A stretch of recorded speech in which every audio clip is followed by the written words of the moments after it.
listening to Stories from Real Life, a podcast by engaging storytellers for engaged story listeners. Here's your host, author and journalist, Melvin E. Edwards. Hello, and welcome to this April 30th episode of Stories from Real Life. I'm your host, Melvin E. Edwards, and my guests today are three members of a Maryland family who are some of my favorite people. Pull up a chair and discover for yourself another example of what makes everyday people the most fascinating people. These are the stories from real life. Our topic today is academics and athletics. How does a family navigate through the recruitment maze? And what are the parents' roles now that college athletics and the rules are changing faster than ever? I'm joined on this episode by Dexter and Maneka Monk and their high school-age son, Dixon Monk. I'm excited to have you guys here. Dexter, Maneka, and Dixon, welcome to the show. Thanks for having us. Pleasure to be here, Melvin. Maneka and I worked together for over 15 years, and I've literally known Dixon since his birth. And I'm proud to see all that he has accomplished, but knowing his parents, I'm not the least bit surprised. Dexter Monk is a senior systems analyst and programmer at Howard University Hospital, and Maneka Monk is the communications manager at Anne Arundel County Public Schools. Dixon Monk is a high school scholar athlete in Maryland. I first want to give a shout out to my friend Gene Bowles, who helped me put together this list of questions. Gene was my son's high school coach and his American Legion baseball coach in Annapolis, and helped him get recruited by a great college in Pennsylvania. Dixon is currently a high school junior and is already committed to play Division I baseball at Georgetown University in Washington, D.C., where the acceptance rate is 12%. That means 88 out of every 100 students who apply are rejected. Dixon, my first question will be for you. But before I ask the question, I want to say congratulations to you directly. I'm really proud of you. So how many schools recruited you, and how did you decide to go to Georgetown? Well, starting with my freshman summer, really had a great summer. I balled out, and my coach really set it up for me well. My coach, Aaron Graves, Sr., there were quite a few schools at all levels my freshman year contacted me through this app called Field Level and through email. And I was really open to whatever at the time because I was ready to play college ball wherever I could because I love the game, I love the sport, and I love everything about it. I really wanted to go to a high academic school because I know not everything could work out with baseball. I could get injured or anything could happen. Life is full of possibilities. So I really just wanted to be able to have a high academic school backing me. And if I have that, I know I can open many doors for myself. Georgetown was just the place for me because I know it has that high academic backing, and I also know it's close to home. And there's no place like home. I love it here. Love D.C. And that's really that went into it. And I know Coach Thompson up there is a great guy. I've met him a couple times. He's just a really great dude. Okay, that sounds great. So obviously, as I mentioned, with a 12% acceptance rate, Georgetown has very high standards. Obviously, you meet those standards. So I'm curious, what is your current GPA? Go ahead and brag. Unrated 4.0, but weighted 4.75. Right now, for my English class, I take AP English Lang.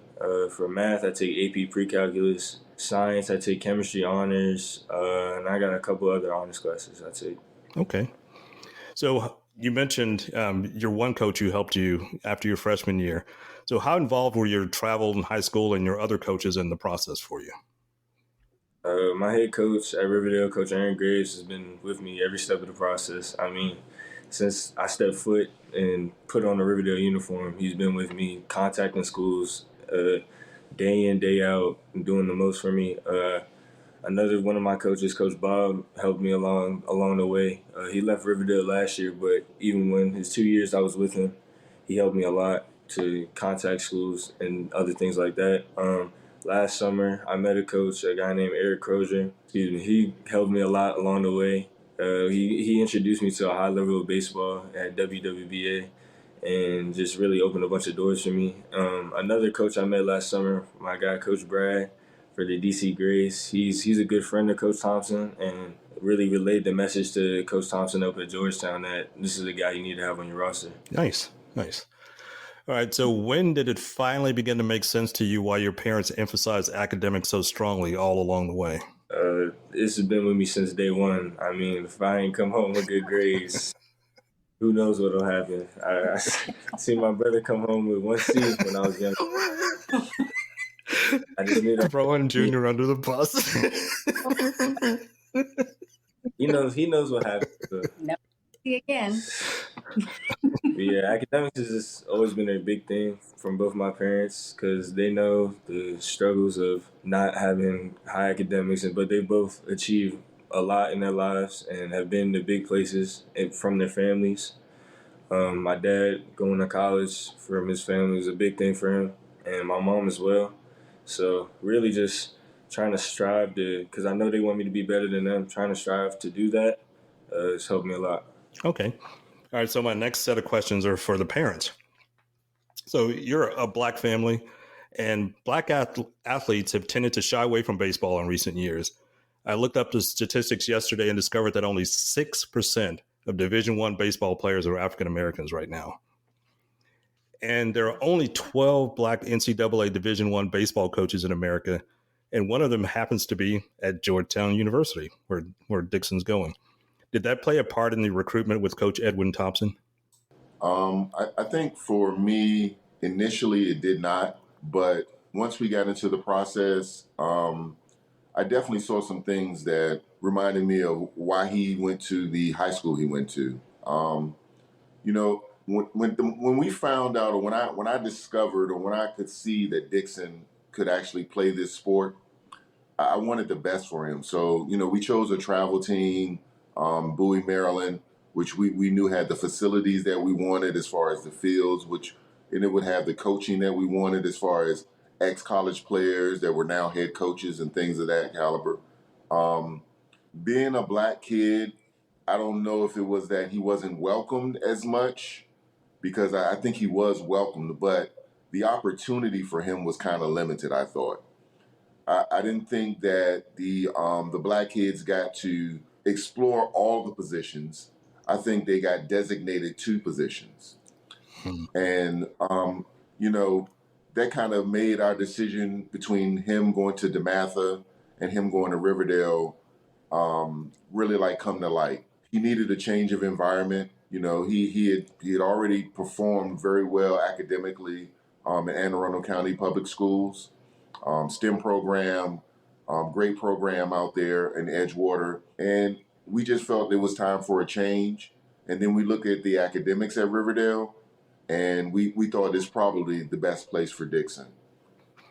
And so based on his high school situation, which it's a predominantly black coaching staff as well as team, it's an interesting setup, especially coming from his boys club experience.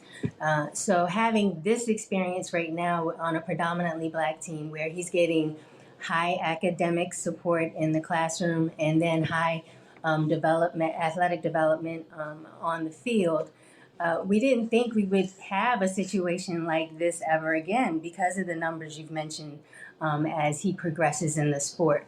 So to have a black coach at the college level wasn't something that played a part in the recruitment, but it definitely is a huge bonus to know that I'm sending my son off to a place where they know what it means to be a black player in baseball, and will develop him and help him to continue to grow. And again, the high academics mattered so much to us.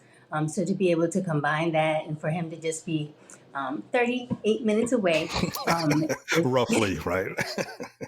Is a nice point. But the other thing too I want to say about Coach Thompson and his program at Georgetown is just that they have been with Dixon since his freshman year. I think they've been the most sincere and the most genuine. We know they want the best for him. And so it's just exciting to know that even as a grown man, that he'll be in a position to continue to feel that sort of sense of community that he's getting right now in high school. Okay, Dexter, I want to follow up with something you just mentioned. You said you noticed that the black players were sort of designated to positions. How old was Dixon when you first started to notice that? Probably around 7 or 8. Wow. It was that you just felt like the the Euro-American coaches were pushing their kids into the positions that highlighted, the infields, the middle infield positions, the first base position. They were pushing their kids and giving them second chances to, even if it came down to something like completing a drill. I felt. So one thing about me, I would sit my chair on the sideline every practice. I felt like I already have a son who might not get the best effort from these coaches. So what I need to do is I need to have my presence there. And so what I noticed that, the way I look at it is this: if I have a black kid who's playing in the outfield, and I just happen to bring him in for infield drills, he messes up on his drill, you don't just dismiss him and make him go get back in line. So they weren't giving those kids a second opportunity to do the drill. However, when it came to their sons, they mess up in the drill, hey, run it again. Mind you, as the coach's son, I'm kind of thinking, you probably did this in the backyard with your kid 12 dozens of times every day, every weekend, whatever it may be. So for this outfielder, this black kid who's playing outfield to come in to do an infield drill, he's really the one that needs that second rep. If he screwed it up, he's the one that needs that extra help, not your son. So small things like that made me take notice that you're not treating everyone fairly. You might not see it. You might not feel it. It might not be something that you've embraced to even know about yourself, but it's definitely happening, and I'm witnessing it. So, those type of things kind of bothered me, and it made me more present. I think also what's interesting, Melvin, as you brought up the 6% currently of Black Americans in professional baseball right now is that story always comes out right at the beginning of the season when professional ball starts. And unfortunately, I went down the Twitter hole of looking at the responses because, it's going to be interesting, right? I like to see what the responses are of, people will say, well, why does it matter? Or, oh, it's because, and then, they have their own reasons why, which include that Black players are less intelligent, Black American players especially are less intelligent, have less father figures at home. I could go on and on, right? So it's just so interesting to have to, we've been raising someone in this environment for a very long time, right? And it makes you think, oh, what are these people really thinking if he's not getting certain opportunities? And again, it just set us up to make sure that what we thought would be a unique opportunity in high school for him to have the sort of support to be able to develop freely so that he can really seek his potential and then know what he has so that whatever he starts to experience in college, which again, we did not expect to be what it hopefully will be, or at the pro level, he's prepared for. Okay, and another thing I want to clarify that you mentioned having a mostly Black team. You are talking about his high school team, not Georgetown University, correct? That's correct. Okay. Definitely. Just want to clarify that for the listeners. All right. So again, for this question's for the parents. If Dixon were not an athlete, would you still want him to attend Georgetown University? Most definitely. Most definitely. My wife and I, have always said, we have two great sons. And fortunately, both of them are the best of us. The situations in which we grew up, it's way different than how we're raising them. So they're definitely the best of us. Me being an athlete, in high school and college, it's great to have a team. It helps you mature and grow in other ways in your life that you don't see until you stop sports. You're able to get along with people, from different cultures and things like that, people that grew up differently. But academically, I tell Dixon all the time, when it comes to baseball, I'm not your dad. I'm a guy that's looking at the game, who coached kids before, who played sports before.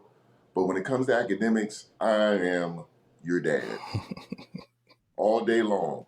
And this is the most important thing for me. Now, I might not stress it every day, but when it comes to report card time, listen, I expect the results because as a family unit, everybody plays a part. And if I'm giving you this part, I expect it to be played to the utmost because I'm going to play my part to the utmost. Yeah, and well, Dixon wants to be a lawyer, so it doesn't get any better than Georgetown. I would say, unless it's Northwestern, since that's my alma mater. But I'm totally kidding for sure.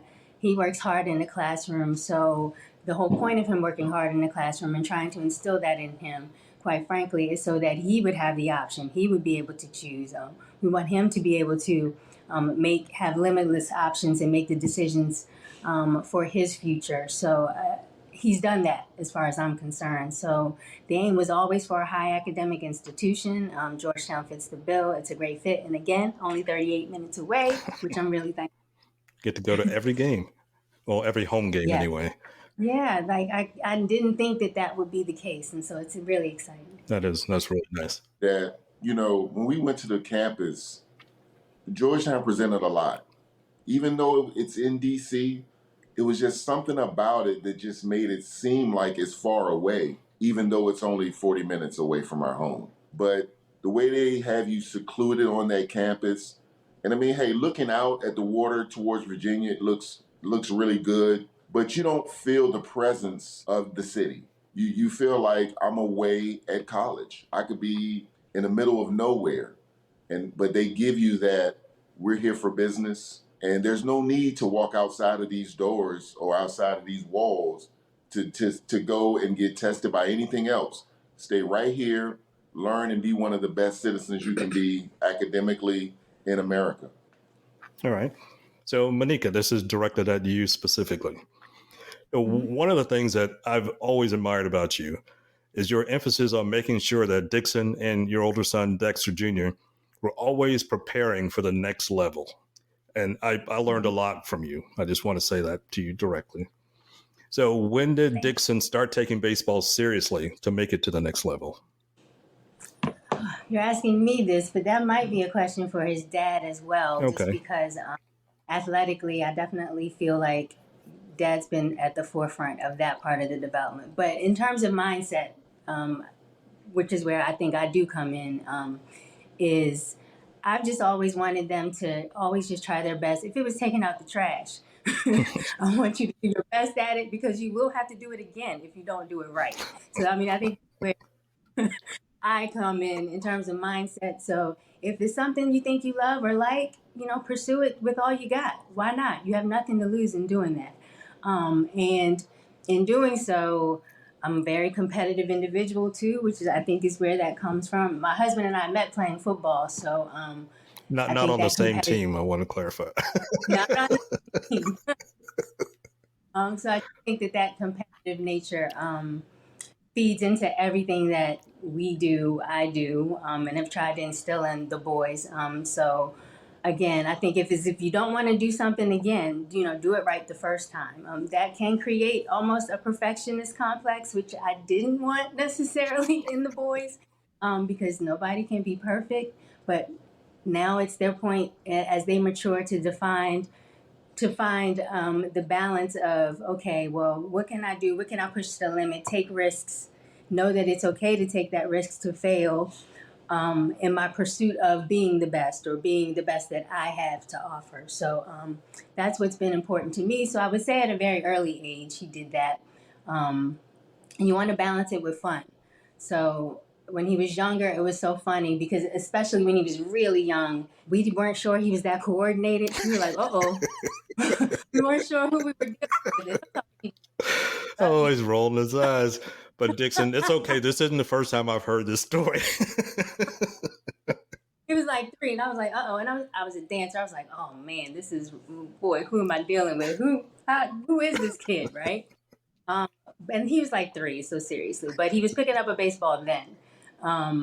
So then by the time he started, right before he started travel ball, so around 6 or so, it was clear that he had talent. To be honest with you, he was playing at a different level already than his teammates who were maybe just learning the sport. I don't know. It was just clear that there was something in him. And so I follow their lead as well, right? If they care about something, okay, then we're going full force. I guess is how I feel about it. So if he switched, I'd be switching with him, but we're going to do it all out. Did you want to add to that about No. at an early age? Okay. So, was there a time that either one of you or Dixon didn't want him to play baseball?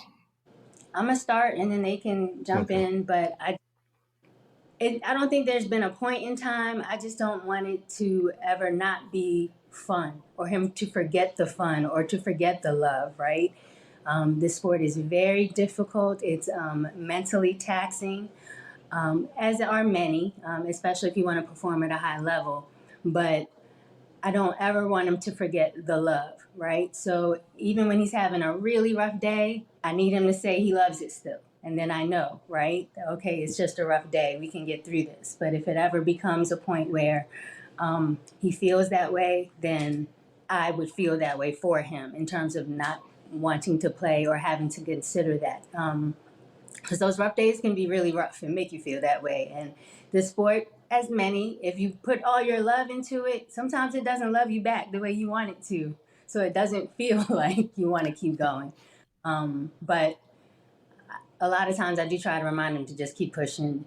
He's never said that to me, that he didn't want to play. But has there been a time for either of you?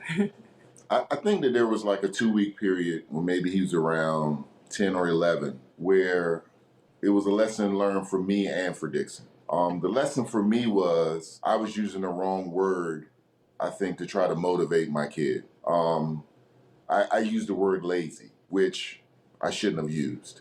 The word I needed to use was effort.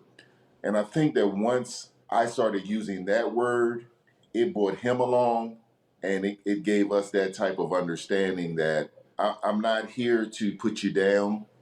Because like I said, when it comes to baseball, I look at you as an athlete. I don't look at you as my dad. I look at you as if I was coaching you, would I play you or would I bench you? That's how I look at it. But there was a 2-week period around that age where I didn't think he was that into it. And so the effort wasn't there. But I think once we got back on the same page, everything kind of, since then, it's been smooth sailing when it comes to that. He's 100% in, he's willing to do whatever he has to do, not just for himself to win, but for the team to win. And I mean, for me, not wanting to play baseball, that's not even in my head. I've loved this sport since day one, and I don't think I can ever stop loving the sport. Even on a bad day, I might say I hate baseball, but at the end of the day, I laugh. I'm like, I can't even say that with a straight face. I love this sport, man. That's So awesome. not playing is just it's really not even in my head. Yeah, your mom knows how much I love baseball. And people who follow me on Twitter, or X as it's called now, they know how this game can take you through a roller coaster ride. And my team is Houston, the Astros, my hometown. And when they're doing well, I'm all excited. And when they're not doing well, like so far this season, I'll just tweet something like, I hate baseball. And they know my team lost that day. But it's a roller coaster ride, and you ride along with it. You take the ups with the downs and the good with the bad, and you just keep going forward because it's something that you enjoy and it brings ultimate joy to your life. And so I'm glad that you are so committed to the game. So let's talk about high school versus travel baseball. What do you value about each one? And this can be for any or all of you. Well, I think we've been in a situation where Aaron Graves, the head coach of Riverdale, he's kind of made high school baseball into travel ball.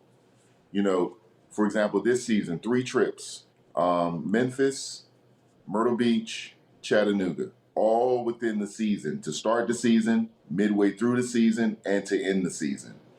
And so that kind of reminds me of the travel ball. We're all over the place up and down the East Coast, but I guess what Aaron has done is he's made a way that we're going to showcase even during our baseball season, even if it's not locally. We're going to showcase just like we're playing travel ball, so that you can kind of, one thing I like about him is that, and one thing I pride myself in is, I've always told Dixon that when you're 10, you play like you're 12. When you're 13 before high school, you play like you're in high school. Now that you've been committed to Georgetown, you start to get in the mindset of what a college player is going to do.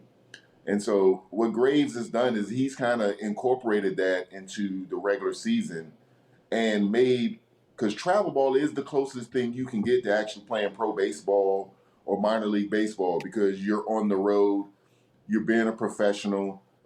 Aaron doesn't, specify that the parents need to stay with the team when they go, to Chattanooga or wherever they go. And I think that's the best thing for him, because it puts him in a business mindset. And I like that, because, yeah, you let your kids be kids, but I think that there's some things that as a community, as Black folks, we don't necessarily educate our children until it's too late. And even if it's something like, and I know this is off topic, it could be credit. We don't necessarily educate each other about what credit is until our kids are 22, when they should be educated about that when they're 16. And so I like the progressive steps and young people learning what it's like, or the responsibilities of being an adult before they're an adult, because it kind of helps them transition over. And I think that's what our high school travel ball experience has been. It's been one smooth transition into what life could really be like. And so it's just interesting too, because we are still getting the character, camaraderie, that community that to me is high school baseball, right? Definitely. So you get that. And because travel it's very competitive, it's a high level of diversity, of exposure to competition, which is, I think, the point of travel ball. So we are getting both. The other thing that Coach Graves instills in the boys is, they do study hall on the road. He's preparing them for what it will be like if you're going to be a college athlete, right? You got to study on the road. You got to, do your homework on the bus. Make sure where you have Wi-Fi. If you can't communicate with your teachers, whatever it is, right? Creating that environment to set them up for success as college athletes, which he's had all but one player go to college on academic and athletic scholarships. So it's clearly a focus. And again, we know we're sort of in a special situation when it comes to that. So we are getting the high school, but the traditional high school character, camaraderie, development. And then with travel, though, again, it's the exposure and that diversity that you really can't replace, that you need in order to be able to compete at higher levels. For high school ball, it's really more family oriented for me, because me and the guys get together. I see the guys every day at school in the halls. We laugh it up, things like that. And high school ball, so I get to really see my coaches regularly, and I love those guys every day. And then, but for travel ball, I don't got to worry about school. I can just go out in the heat down south playing ball, and I just really love travel ball a lot. It's the eyes on you, the pressure, but it's still not pressure at the same time. It's just a bunch of fun. And they're both necessary. Like, if you really want to be successful, I think, at the next level, or to be a well-rounded player. So you have to have that. But I would hope that either environment is trying to keep players healthy and, considers their well-being first. All right. So did your family have any recruitment help, either from coaches or from organizations that do recruitment? So I have to say, I know Dixon answered some of it with having such a great situation with Coach Graves, Coach Burris, and Coach Crozier, truly advocating for him, not just to Georgetown. They happen to have a relationship with Georgetown, but I cannot express enough how much Coach Graves, again, makes sure that every one of his players has the opportunity, at least, to get academic and athletic scholarships, because, it's baseball in college. They don't really offer full rides for baseball. But it's relentless. It really is, the amount of support he gives to all players, not just to Dixon. But baseball in itself, right? It really is a small community. They do have a network. So the time and energy, though, that Coach Graves, and he even made sure we had someone on his coaching staff that was dedicated to corresponding consistently with coaches, to make sure that, that line of communication, that the relationships are built so that all of our players have options and opportunities. So we've been fortunate not to have to reach out further beyond what our network happens to be, which are just really supportive coaches who will do anything for the kids. And my wife's not giving herself enough credit. She's really been remarkable when it comes to posting things, to get Dixon seen, whether it's on his Twitter page, but she just keeps her nose, in it. And she knows more about local athletes, national athletes, than probably everybody in this house when it comes to baseball because, when it comes to the social media thing, she's all in it. She's making sure that, she's not only getting his posts, but, even his friends' posts, she's getting them, I guess. I don't know all the terms that they use, but she's making sure that he's reposting them on his page and things like that. So, she doesn't give herself enough credit. There's some things that have come up on my feeds that I was like, where did this come from? And it was her. But, once the coaches put little tools out there for her to use, she took extreme advantage of it to make sure that we use it to the max. And so then I would say that Coach Graves and Coach Crozier have made sure that the boys have, recruitment platforms where we can post, right? So that they can be seen and have that sort of regular exposure so that college coaches can quickly see footage of the players. So again, they did provide the platforms, but I'm just doing what a mom would do to make sure. Yeah, but I know you're extra.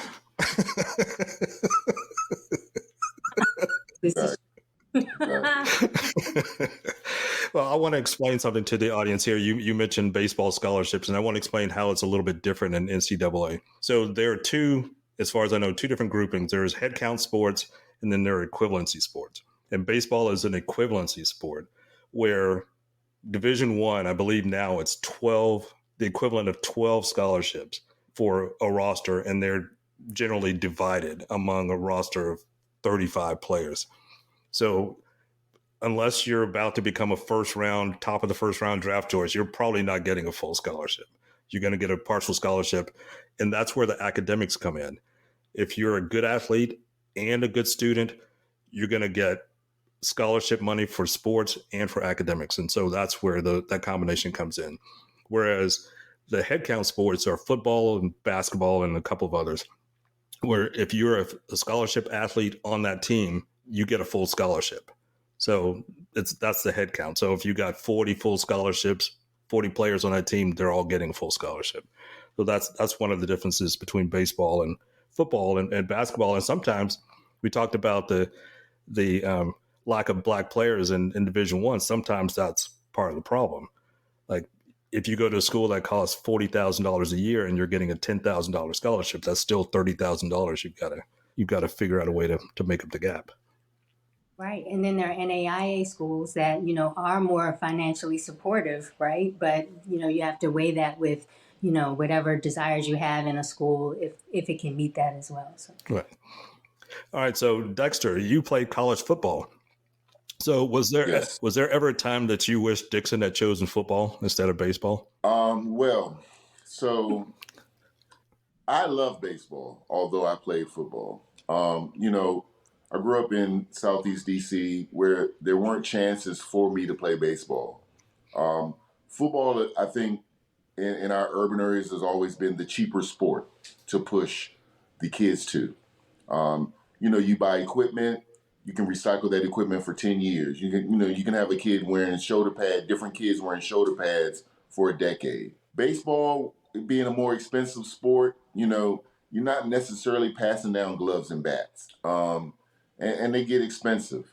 So I never, I went and tried out for baseball maybe one year, junior year.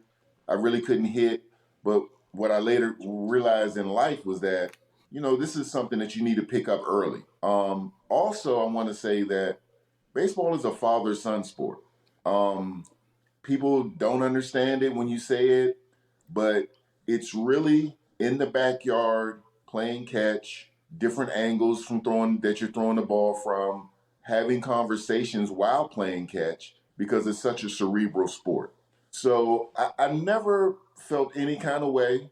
My oldest son played football, all the way through high school.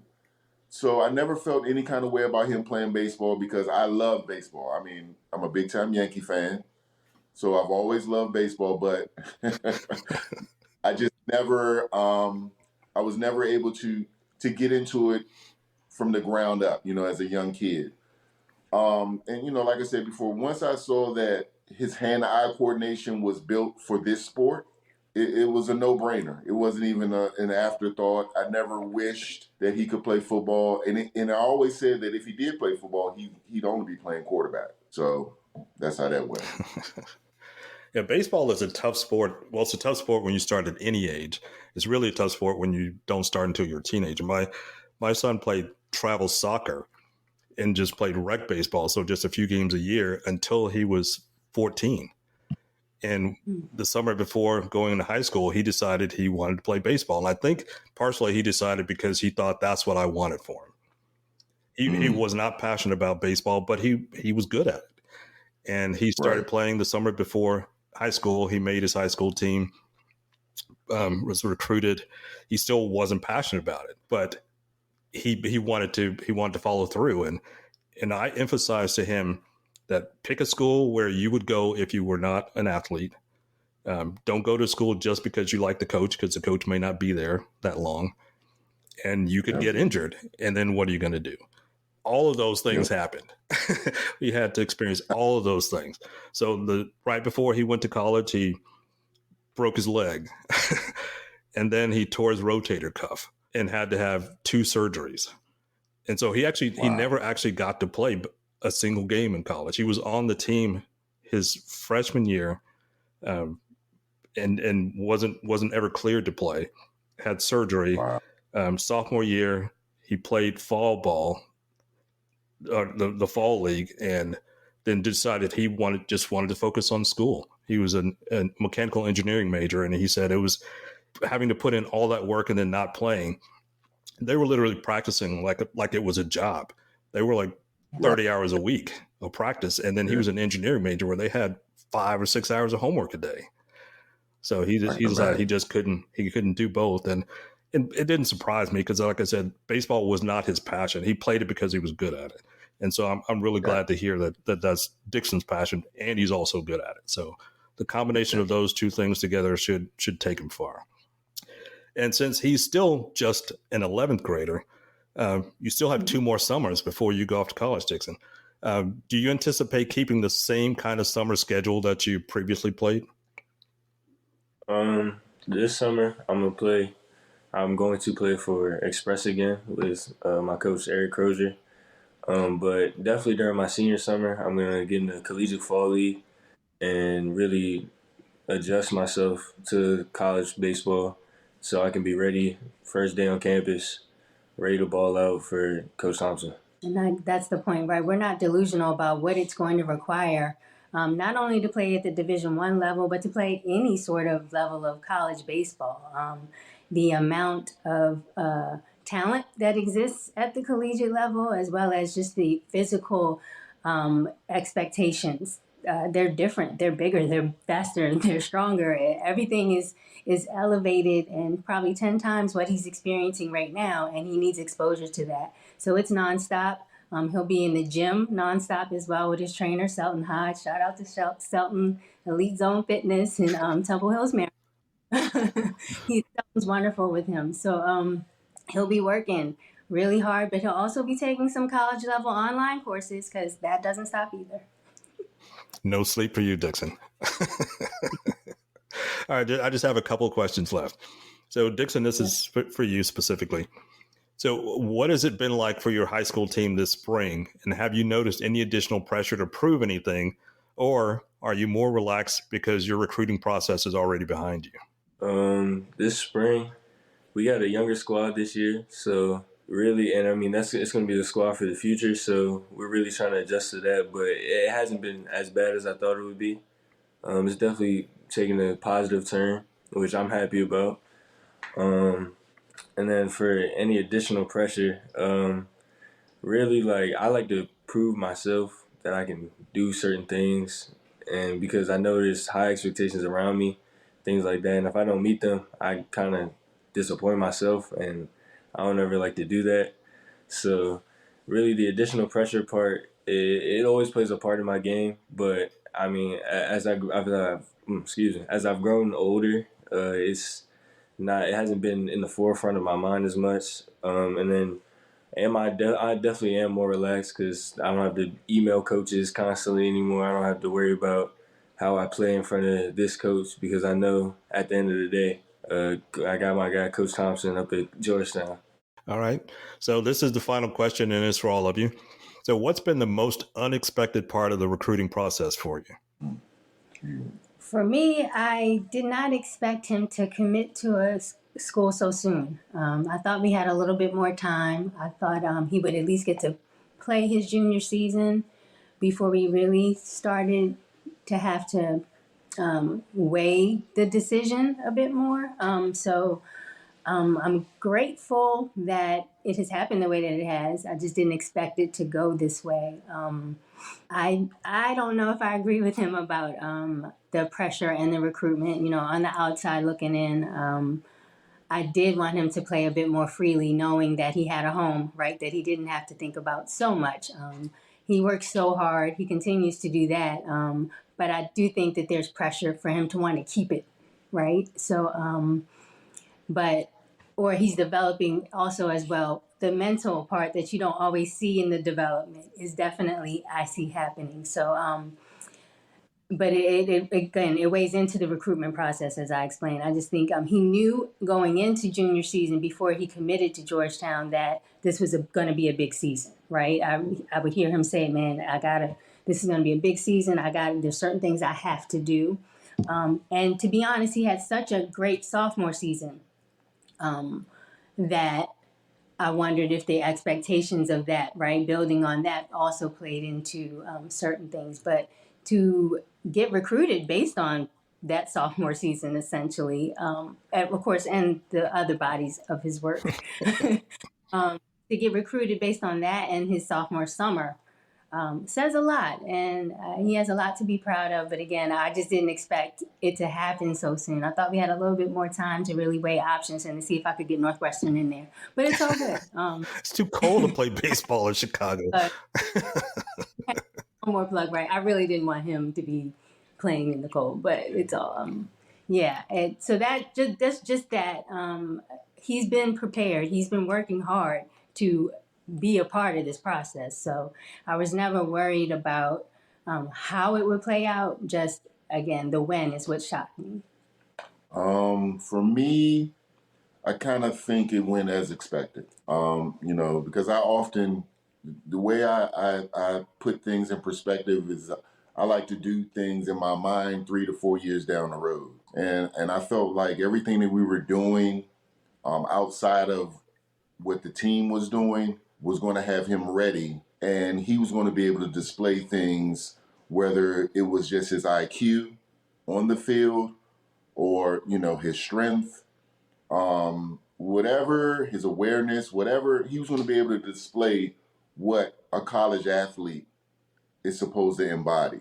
So for me, to be honest with you, the process went kind of how I expected it to go. When things were presented to us, they were kind of no-brainer for me. This is just the route we were going to take. I felt like this was the route that was going to be presented to us. And, at the end of the day, you put in the work, whether it's on the field or in the classroom, good things are going to happen. You don't have to be at the best school in high school to one day be, go to Harvard. You don't have to. You could be at a public school, in an urban city, but if you're that kid that's going to put in that work academically, somebody's going to notice you. I'm a true believer in that. I'm a true believer in you can create your own opportunities. So for me, it kind of went as expected. The most unexpected part for me was probably just the speed of everything. It feels like just yesterday I was emailing coaches, sitting down with my mom, thinking about, what should I say to this guy? What should I say to this coach? How will this coach respond to this? But now I'm in my junior year. I don't have to worry about any of that. So the speed of it just really came to me quick. But at the same time, I'm happy for it. I'm grateful for it. And then, Okay, so that's the last question I have for you. I just want to say again, thank you to the three of you for joining me today. I'm really excited that I could have all three of you here on this episode and talk about this issue. And again, Dixon, I wish you all the best. I look forward to following your career from afar, Thank at least until you reach the majors, and then I'll come to your games and I'll be calling your publicist and asking for tickets. That'll be me. Okay, that's what I thought. I didn't want to say it, but I figured you would be. So thank you to all three of you for being here today. Thank you. Hey, thank you, Melvin, for the opportunity. Thank you. We wish you well. We hope your podcast grows infinitely. And thank you for having me. Thank you. So that's it for this week's episode of Stories from Real Life. Join us again next time for another great storytelling journey. Until then, don't forget to shine your light wherever you go.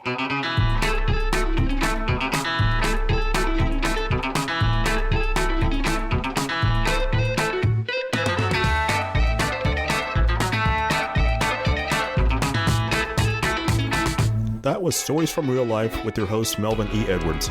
Join us again next time for another great storytelling journey. See you then.